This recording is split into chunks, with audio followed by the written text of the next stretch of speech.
Good morning students, I am Benil, Assistant Professor, Department of Computer Science and Engineering, Pondicherry College of Engineering. In this video class, I am going to teach you about equivalence of PDA, push down automata.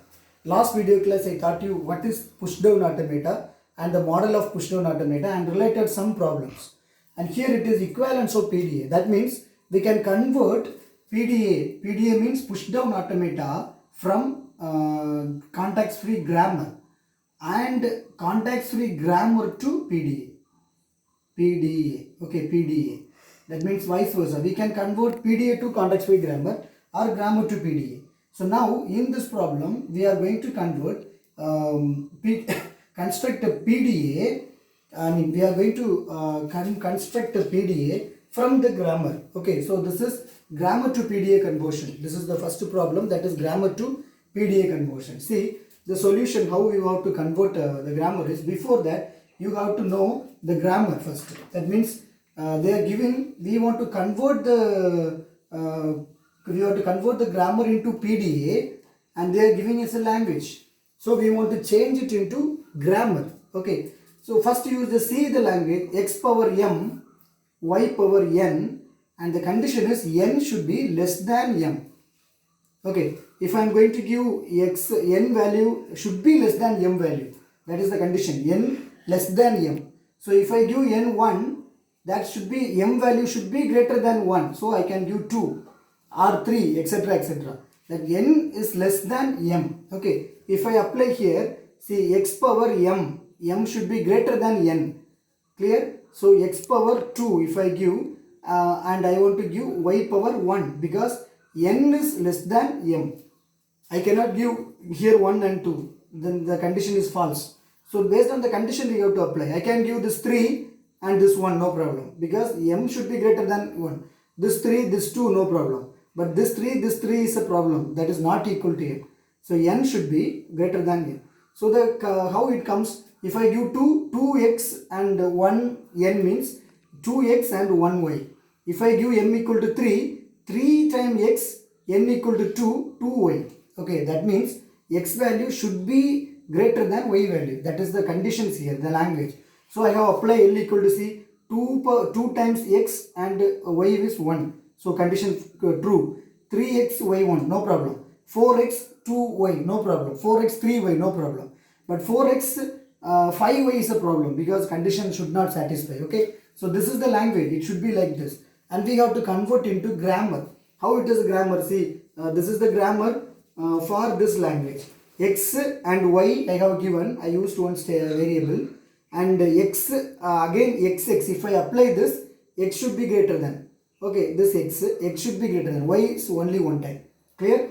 Okay, now P equal to capital Q sigma rho delta Q Z0F. Did you hear about this? What is this thing? This is nothing but push down automata tuples parameter. Capital Q finite set of states, sigma finite set of input symbol, rho is a stack symbol, delta is a transition function, Q0 is a starting state, Z0 is a start of the stack, F is a final state. If you want to know about the clear idea, you just refer previous video. Okay, so capital Q finite set of state. When you see this grammar, we don't know the state, we cannot predict state because state is like this 1 2, this is the state. From this grammar I cannot take the state, so I have give common state for capital Q, that is small q. In all the problem this should be common because I cannot take the state from this grammar. Okay, and sigma finite set of input symbol, I can take input symbol, x is an input symbol, y is an input symbol, I have given. Rho is the stack symbol, that means union of variable and terminal. See, variable is s is a variable and another terminal, x and y are the terminals. Q0 is the starting state. State I cannot take, so this is common. And Z0 is the start of the stack. This S is the start of the stack.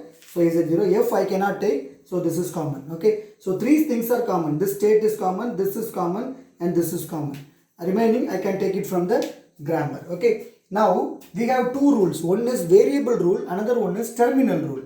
This is a rule. So variable rule and terminal rule. What are the variables I have used? Capital S, only one variable.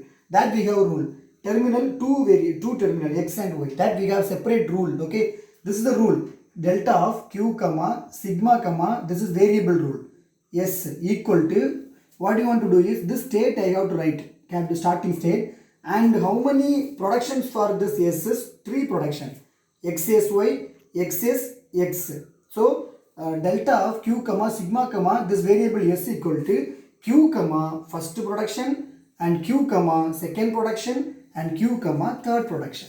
Clear? This is the variable rule. So thing is, whatever the variable we have, the production we want to write here. This is the variable rule. Clear? And terminal rule. How many terminals are there? X and y are the terminal. See, x and y are the terminal. So terminal rule, sigma delta of q comma, if I have x, the same x should be replaced.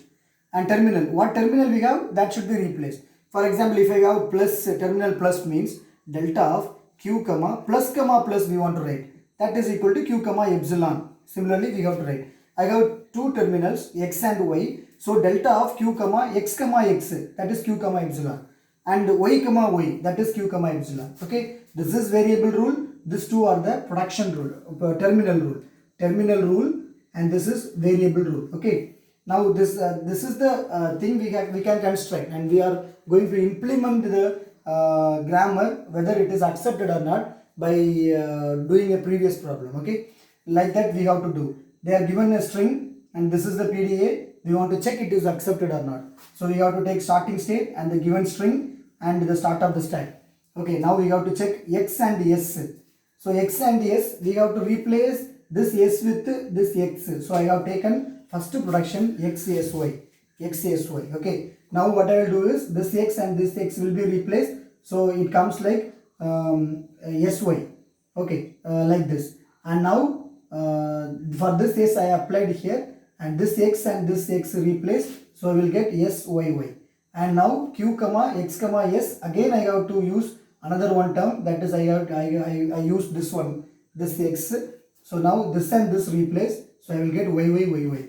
Now terminal rule, q comma y, that is epsilon. So only one y we have, y comma y, that is epsilon. So if I get q comma epsilon, then it is accepted.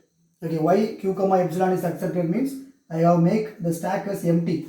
Initially I had x, y, but now I have made a stack is empty, and q is an accepting state. See, this is q is an, or empty is an accepting state, pi or q is an accepting state. So we will get accepting state as well as empty the stack. So this is the way of doing equivalence of context-free grammar to PDA. Okay, so next we have another one thing, PDA to grammar. Okay, so you just refer this, I have given more problem in your notes, so you just refer this once again. Okay, thank you.